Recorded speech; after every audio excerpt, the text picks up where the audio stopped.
සුබ දහවලක් සියලුම දෙනාට. මම අද මේ වීඩියෝ එකකින් පෙන්වන්න හදන්නේ මේ වාහනේ ගම් වතුරට අසුන මැක්සිමෝ රථයක්, මහින්ද්‍රා මැක්සිමෝ රථයක්.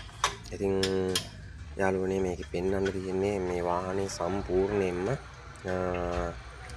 වාහනේ පේන්නේ නැති ගානටම යට වෙලා තියෙනවා.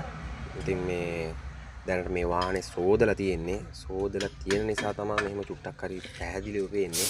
පේනවා ඇති මෙතන මේ දොරවල් වල පවා මේ හෙඩ් ලයිට් දෙකේ පවා තනිකර ගඟ උතුරපු වතුර තමයි පිරලා තියෙන්නේ.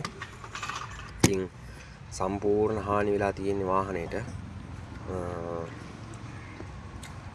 ඒ වාහනේ යථා තත්ත්වයට ගන්න නම් සෑහෙන වියදමක් දරන්න වෙනවා. අනික තමයි මේකේ කන්ට්‍රෝල් බොක්ස් එකට පවා වතුර ගිහිල්ලා තියෙන්නේ.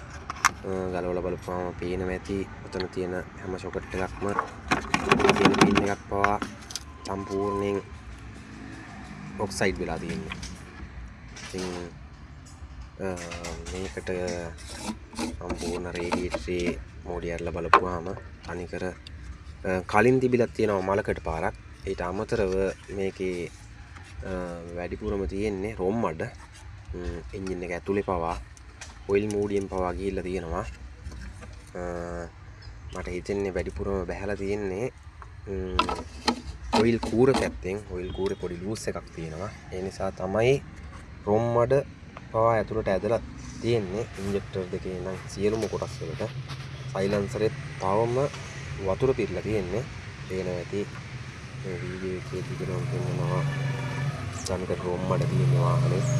ඉතින් යථා තත්ත්වයට ගන්න වෙලාවට ඉතුරු වීඩියෝ එකෙන් පෙන්නනවා.